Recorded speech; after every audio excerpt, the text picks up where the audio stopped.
ಹೇಳೋದೇನಂತಂದ್ರೆ ಬ್ಯಾಂಕಿನವ್ರದ್ದು ಈ ಘಟನೆಯಿಂದ ಆತಂಕಗೊಂಡ ಮಹಿಳೆ ತಕ್ಷಣವೇ ಸಂಬಂಧಪಟ್ಟ ಬ್ಯಾಂಕ್ ಅಧಿಕಾರಿಗಳನ್ನು ಸಂಪರ್ಕಿಸಿದ್ದು, ನಂತರ ಸೈಬರ್ ಕ್ರೈಂ ವಿಭಾಗಕ್ಕೆ ಅಧಿಕೃತ ದೂರು ದಾಖಲಿಸಿದ್ದಾರೆ.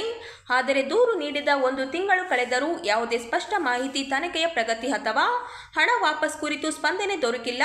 ಹತ್ತಿ ಮಾರಾಟದಿಂದ ಬಂದ ಹಣವೇ ಈ ರೈತ ಕುಟುಂಬದ ಸಾಲ ತೀರಿಸುವುದು, ಮನೆಯ ಖರ್ಚು, ಮಕ್ಕಳ ಶಿಕ್ಷಣ ಹಾಗೂ ಮುಂದಿನ ಕೃಷಿ ಕಾರ್ಯಗಳಿಗೆ ಅವಲಂಬಿತವಾಗಿದ್ದು, ಆದರೆ ಹಣ ಕಳೆದು ಹೋದ ಪರಿಣಾಮ ಕುಟುಂಬ ಆರ್ಥಿಕ ಸಂಕಷ್ಟಕ್ಕೆ ಸಿಲುಕಿದ್ದು ಮಾನಸಿಕವಾಗಿ ಕುಗ್ಗಿ ಹೋಗಿದೆ ಎಂದರು.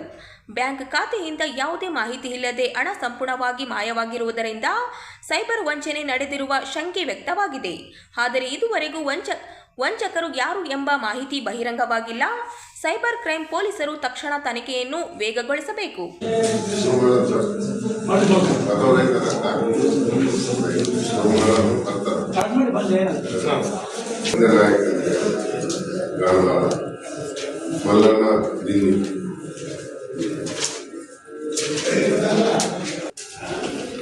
ರೈತರಿಂದ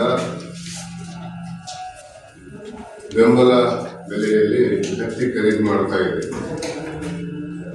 8,000 ರೂಪಾಯಿ. ಶಿರ್ವಾರ ತಾಲೂಕಿನ ಮಾಸನೂರು ಗ್ರಾಮದಲ್ಲಿ ಒಬ್ಬ ರೈತ ಮಹಿಳೆ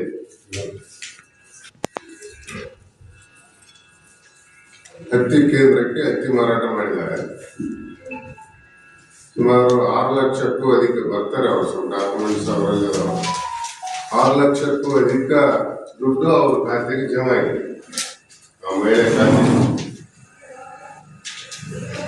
ಒಂದು ದಿವಸ ತಡ ಆಗಿದೆ ಇಲ್ಲಿ ತಗೊಳ್ಳಕ್ಕೆ. ಆ ದುಡ್ಡು ಬೇರೆಯವರು ಖಾತೆಗೆ ಹೋಗಿದೆ. ಒಂದು 4-5 ಖಾತೆಗಳಿಗೆ ಇದು ವಿಚಿತ್ರ. ಅದು ಹೆಂಗ ಹೋಯ್ತು ಹೆಂಗಿಲ್ಲ. ಕೆನರಾ ಬ್ಯಾಂಕ್ ಮಾನ್ವಿ ಖಾತೆಯಿಂದ ಅಷ್ಟು ದುಡ್ಡು ಎತ್ತಿಬಿಟ್ಟಿದೆ. ಈ ಬಗ್ಗೆ ಅವ್ರು ಹೋಗಿ ಕೇಳಿದ್ರೆ, ಇಲ್ಲ ನಿಮ್ ದುಡ್ಡು ತಕೊಂಡ್ಬಿಟ್ಟಾರ, ಆನ್ಲೈನ್ ಮುಖಾಂತರ ತಕೊಂಡ್ಬಿಟ್ಟಾರ ಅಂತಂದು ಮ್ಯಾನೇಜರ್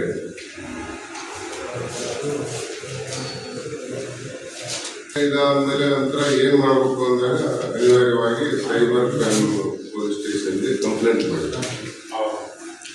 ಇಲ್ಲಿ ರಾಯಚೂರಲ್ಲಿ ಸೈಬರ್ ಕ್ರೈಮ್ ಪೊಲೀಸ್ ಸ್ಟೇಷನ್ಗೆ ಕಂಪ್ಲೇಂಟ್ ಮಾಡ್ತಾರೆ. ನಂತರ ನಮ್ಮ ನಾಲೆಜಿಗೆ ಬಂತು. ನಮ್ಮ ನಾಲೆಜಿಗೆ ಬಂದ್ಮೇಲೆ ನಾವು ಕೆನರಾ ಬ್ಯಾಂಕಿನ ಮುಖ್ಯಸ್ಥರನ್ನ ಸಂಪರ್ಕ ಮಾಡಿದ್ವಿ ರಾಯಚೂರಲ್ಲಿ. ಅವರು ಆಗಿದೆ, ಅದು ನಾವು ಸೈಬರ್ ಸೆಲ್ಗೆ ಕೊಟ್ಟಿದ್ದೀವಿ, ತನಿಖೆ ನಡೀತದೆ, ತನಿಖೆ ಆದ್ಮೇಲೆ ಗೊತ್ತಾಗ್ತದೆ ಅಂತ ಹೇಳಿದ್ರು. ಹಿಂಗಾದ್ರೆ ರೈತರ ಪರಿಸ್ಥಿತಿ, ನಿಮ್ ಬ್ಯಾಂಕಿಂದ ಹೆಸರು ಇರ್ತದಲ್ಲ, ಏನ್ ಮಾಡಕ್ಕಾಗಲ್ಲ. ಪ್ರತಿ ದಿವಸ 60,000 ಕೇಸ್ಗಳು ಇಡೀ ದೇಶದಲ್ಲಿ ಇಂಥ ಕೇಸ್ಗಳು ನಡೀತಾವ ಅಂತ ಹೇಳಿದ್ರು. 60,000 ಪ್ರತಿದಿನ.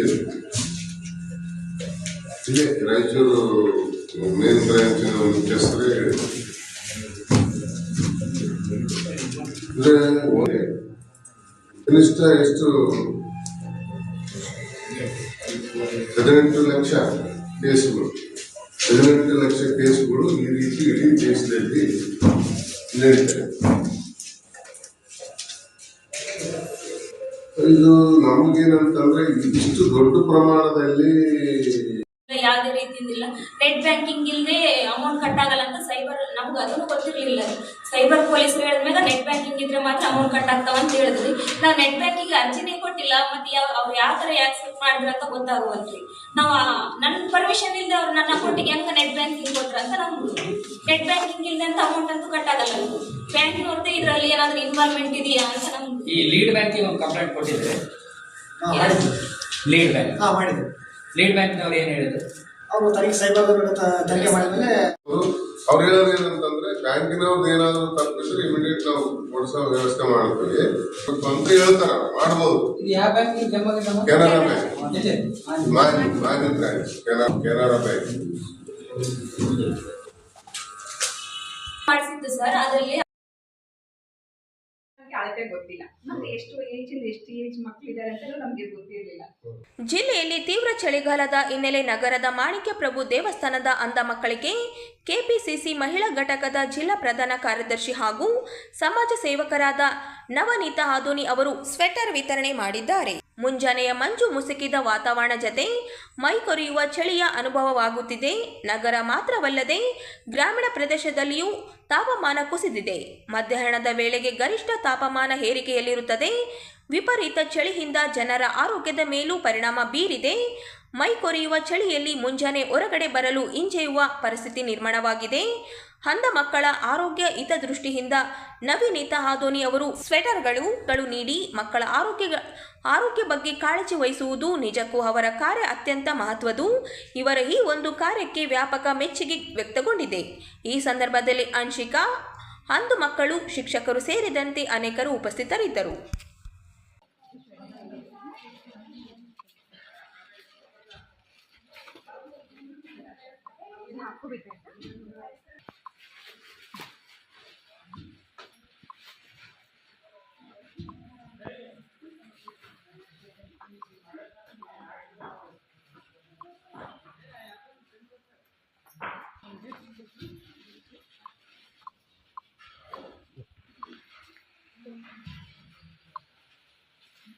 ಸೈಜಲ್ಲಿ ಇರ್ತದೆ ಮಕ್ಕಳ ಯಾರು ಡಿಸ್ಪ್ಲೇಸ್ ಮಾಡ್ರಿ ಕವರ್ ಬರಿಬೇಡ್ರಿ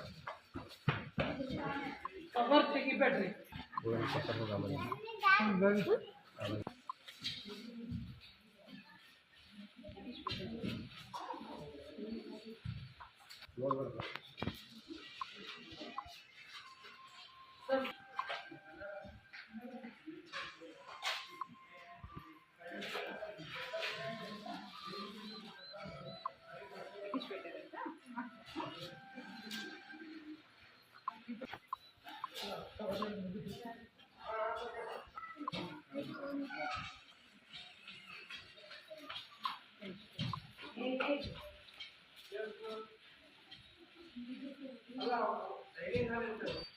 ಸ್ವಲ್ಪ ಇಲ್ಲಿ ನೋಡಿ ಮತ್ತೆ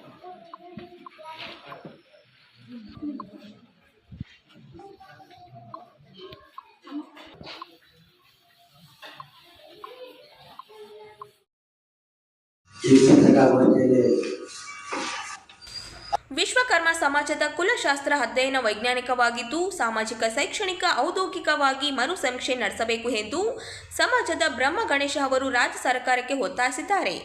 ಅವರಿಂದು ನಗರದ ಸುದ್ದಿಗಾರರೊಂದಿಗೆ ಮಾತನಾಡುತ್ತಾ ಸ್ಪಷ್ಟ ನಿಖರತೆ ಇಲ್ಲದ ಈ ವರದಿ ಸಮಾಜದ ಅಭಿವೃದ್ಧಿಗೆ ಮಾರಕವಾಗಿದೆ. ಕುಲಶಾಸ್ತ್ರದ ಅಧ್ಯಯನ ಮರು ಸಮೀಕ್ಷೆ ನಡೆಸುವ ಮೂಲಕ ಎಸ್ಪಿ ಮೀಸಲಾತಿಯಲ್ಲಿ ಸೇರ್ಪಡೆ ಮಾಡಬೇಕೆಂದು ಆಗ್ರಹಿಸಿದರು. ವಿಶ್ವಕರ್ಮ ಸಮಾಜ ಅತ್ಯಂತ ಹಿಂದುಳಿದ ಸಮಾಜವಾಗಿದ್ದು ಕುಲಕಸುಬು ನಶಿಸಿ ಹೋಗುತ್ತಿದೆ ಎಂದರು. ರಾಜ್ಯದಲ್ಲಿ ವಿಶ್ವಕರ್ಮ ಸಮಾಜ ಎಸ್ಟಿ ಮೀಸಲಾತಿ ಪಡೆಯಲು ಎಲ್ಲ ಅರ್ಹತೆ ಇದ್ದು ವಿಶ್ವಕರ್ಮ ಸಮಾಜವನ್ನು ಪರಿಶಿಷ್ಟ ಪಂಗಡಕ್ಕೆ ಸೇರಿಸಲು ಕ್ರಮ ಕೈಗೊಳ್ಳಬೇಕೆಂದರು.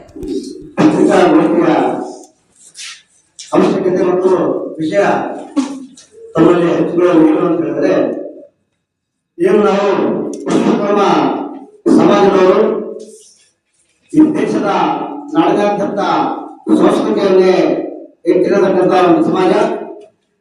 ಯಾರೊಬ್ಬ ಮನುಷ್ಯ ತನ್ನ ಜೀವನವನ್ನು ನಡೆಸಬೇಕಾದ್ರೆ ಈ ನಮ್ಮ ವಿಶ್ವಕರ್ಮ ಸಮಾಜದ ಕೆಲಸ ಅತ್ಯವಶ್ಯಕ. ನಾವು 5 ಕಸುಬುಗಳನ್ನ ಮಾಡಿ ಬೇರೆಲ್ಲ ಜನಾಂಗದವರ ಅವರ ದೈನಂದಿನ ಪ್ರವೃತ್ತಿಯಲ್ಲಿ ನಾವು ಇರಲೇಬೇಕಾಗಿರ್ತಕ್ಕಂಥ ಸಮಾಜ. ಇಂಥ ಸಮಾಜ ನಮಗೆ ಸಾಮಾಜಿಕ, ಶೈಕ್ಷಣಿಕ, ಆರ್ಥಿಕ ಮತ್ತು ಔದ್ಯೋಗಿಕ ಸಂಕಷ್ಟದಲ್ಲಿ ಹೋರಾಡ್ತಾ ಇದೆ. ಆ ಸಂಕಷ್ಟದಲ್ಲಿ ಬದುಕಲು ಕೂಡ ಇಂದಿನ ದಿನಗಳಲ್ಲಿ ಕಷ್ಟ ಆಗಿದೆ. ನಮ್ಮ ಕುಲಕಸುಬುಗಳನ್ನು ಕೂಡ ಇವತ್ತಿನ ನಶಿಸಿ ಹೋಗತಕ್ಕಂಥ ಒಂದು ಪರಿಸ್ಥಿತಿ ನಮಗೆ ಬಂದಿದೆ. ಈ ನಿಟ್ಟಿನಲ್ಲಿ ನಾವು ನಮ್ಮ ಸಮಾಜವನ್ನ ಎಸ್ಟಿ ಮೀಸಲಾತಿಯಲ್ಲಿ ಸೇರಿಸಬೇಕು ಅಂತ ನಮ್ಮ ಹೋರಾಟ ಮಾಡಿದ್ವಿ. ಈಗ 5-6 ವರ್ಷಗಳಿಂದಲೂ ನಮ್ಮ ಹೋರಾಟ ಎಸ್ಟಿ ಮೀಸಲಾತಿಗಾಗಿ ಸೇರಿಸಬೇಕು ಅಂತ ಹೇಳಿ ಹೋರಾಟ ಸರ್ಕಾರದಿಂದ ಮಾಡ್ತಾ ಇದ್ದೇವೆ. ಆ ಒಂದು ನಿಟ್ಟಿನಲ್ಲಿ ಸರ್ಕಾರ ಕುಲಶಾಸ್ತ್ರ ಅಧ್ಯಯನ ಮಾಡಬೇಕಂತ ನಮ್ಮ ರಾಜ್ಯಕ್ಕೆ ಹೆಚ್ಚಿನಾಗಿರ್ತಕ್ಕಂಥ ಕೆಲಸ ಅವರು ಕುಲಶಾಸ್ತ್ರವನ್ನು ಅಧ್ಯಯನ ಮಾಡಬೇಕು. ನಮ್ಮ ಸಮಾಜದ ಸಾಮಾಜಿಕ ಮತ್ತು ಸಾಂಸ್ಕೃತಿಕ ಈ ಕೆಲಸಗಳ ಬಗ್ಗೆ ಅಧ್ಯಯನ ನಡೆದು ಸರಿಯಾದ ರೀತಿಯಲ್ಲಿ ಸರ್ಕಾರಕ್ಕೆ ವರದಿಯನ್ನ ಒಪ್ಪಿಸಬೇಕು ಅಂತ ಹೇಳಿ ಮೈಸೂರಿನ ವಿಶ್ವವಿದ್ಯಾಲಯದ ಡಾಕ್ಟರ್ ಡಿ ನಂಜುಂಡ ಮತ್ತು ಮಹಾದೇವಯ್ಯ ಮತ್ತು ಇನ್ನೊಬ್ಬ ಮಹಿಳಾ ಪ್ರಾಧ್ಯಾಪಿಕೆಯವರಿಗೆ ಒಪ್ಪಿಸಿದ್ರು. ಇವರು ಅವರ ಅಧ್ಯಯನವನ್ನ ಮಾಡಿದರು. ಅಧ್ಯಯನ ಮಾಡಿ ವರದಿಯನ್ನು ಸಲ್ಲಿಸಿದ್ದಾರೆ. ವರದಿ ಯಾವ ರೀತಿ ಸಲ್ಲಿಸಿದ್ದಾರೆ ಅಂತ ಹೇಳಿದ್ರೆ ಇದು ನಮ್ಮ ಸಮಾಜವನ್ನ ಮುಂದೆ ಬದುಕಲು ಕೂಡ ಮುಗಿಸಿ ಹೋಗ್ತಿದೆ. ಯಾಕಂದ್ರೆ ನಾವು ಬದುಕಕ್ಕೆ ಆಗಲ್ಲ ಅಂತ ಪರಿಸ್ಥಿತಿಯಲ್ಲಿ ವರದಿಯನ್ನು ಸಲ್ಲಿಸಿದ್ದಾರೆ. ಯಾಕಂತ ಹೇಳಿದ್ರೆ ನಮ್ಮ ಪತ್ತಾಳ ಮತ್ತು ಕಮ್ಮಾರ ಇವೆರಡು ಸಮುದಾಯ ಅಂತ ಬೇರೆ ಸಮುದಾಯ ಅಂತ ಹೇಳ್ತಾರೆ. ಯಾವ ಆಧಾರ ಮಾಡಿದ್ದಾರೆ, ಯಾಕೆ ಅವರು ಯಾವ ಆಧಾರ ಇಟ್ಕೊಂಡು ಬೇರೆ ಅಂತ ಹೇಳಿದಾರೆ. ವಿಶ್ವಕರ್ಮ ಸಮಾಜದ ಎರಡು ಸಮುದಾಯವನ್ನು ಕೈ ಬಿಡಬೇಕು ಅಂತ ಹೇಳಿದ್ದಾರೆ. ಯಾಕಂದ್ರೆ ಪತ್ತಾಳ ವಿಶ್ವಕರ್ಮ ಒಂದು ಸಮಾಜ, ಆ ಸಮಾಜದಲ್ಲಿ ನಾವು 5 ಕಸುಬುಗಳನ್ನು ಮಾಡ್ತೇವೆ. ಪತ್ತಾಳ ಅಂದ್ರೆ ಅಕ್ಕಸಾಲೆ ಕೆಲಸ ಮಾಡೋದು, ಅಕ್ಕಸಾಲೆಗ ಕಂಸಾಲ ಅಂತ ಬೇರೆ ಬೇರೆ ಹೆಸರುಗಳನ್ನು ಬೇರೆ ಬೇರೆ ಭಾಗದಲ್ಲಿ ಬೇರೆ ಬೇರೆ ಹೆಸರುಗಳನ್ನ ಹೇಳ್ತಾರೆ. ಆ ಒಂದು ನಿಟ್ಟಿನಲ್ಲಿ ನಮಗೆ ಸಮಾಜವನ್ನು ಕೈಗಾರಿಕಾ ಪ್ರಾಧಾನ್ಯತೆ ಕೊಡಬೇಕು ಅಂತ ಹೇಳಿದ್ದಾರೆ. ಕೈಗಾರಿಕಾ ಪ್ರಾಧಾನ್ಯತೆ ಕೊಡೋದು ಒಂದು ಕೆಲಸ. ಅದನ್ನು ಕೈಗಾರಿಕೆ ಯಾರು ಕೈಗಾರಿಕೆ ಇದ್ದಾರೆ ಅವರಿಗೆ ಅದು ಅನುಕೂಲ ಆಗ್ಬೋದು. ಆದರೆ ನಾವು ಕೇಳಿರ್ತಕ್ಕಂಥ ಮುಖ್ಯವಾಗಿ ಸಾಮಾಜಿಕ ಶೈಕ್ಷಣಿಕವಾಗಿ ಅನುಕೂಲ ಆಗಬೇಕು, ಔದ್ಯೋಗಿಕವಾಗಿ ಅನುಕೂಲ ಆಗಬೇಕು ಅಂತ ಹೇಳಿ ನಮಗೆ ಎಸ್ ಟಿ ಮೀಸಲಾತಿಯಲ್ಲಿ ಸೇರ್ಬೇಕಂತ ನಮ್ಮ ಹೋರಾಟ. ಹಾಗಾಗಿ ಈ ನಮ್ಮ ಸಮಾಜವನ್ನ ಇನ್ನೂ 50 ವರ್ಷ ಹಿಂದಕ್ಕೆ ತಗೊಳ್ಳೋ ಒಂದು ರೀತಿಯಲ್ಲಿ ಈ ವರದಿ ಆಗಿದೆ. ಈ ವರದಿ ದಯವಿಟ್ಟು ಸರ್ಕಾರಕ್ಕೆ ನಾವು ಮನವಿಯನ್ನು ಮಾಡ್ಕೊಳ್ತಾ ಇದ್ದೇವೆ ಅಂದ್ರೆ ಇದನ್ನ ಅಕ್ಸೆಪ್ಟ್ ಮಾಡ್ಕೊಳ್ಬಾರ್ದು. ಈ ವರದಿಯನ್ನ ತಿರಸ್ಕಾರ ಮಾಡಿ ಮತ್ತೆ ಮರು ಸಮಿತಿಯನ್ನ ನೇಮಕ ಮಾಡಿ ಮರುಪರಿಶೀಲನೆ ಮರುಪರಿಶೀಲನೆ ನಮ್ಮ ಅಧ್ಯಯನ ಮಾಡಿ ಸರ್ಕಾರಕ್ಕೆ ವರದಿಯನ್ನು ಒಪ್ಪಿಸಬೇಕು ಅಂತ ಹೇಳಿ ನಾವು ಕೂಡ ಈ ಸರ್ಕಾರಕ್ಕೆ ಈ ಪತ್ರಿಕಾ ಮುಖಾಂತರ ನಾವು ಮನವಿ ಮಾಡ್ಬೋದು.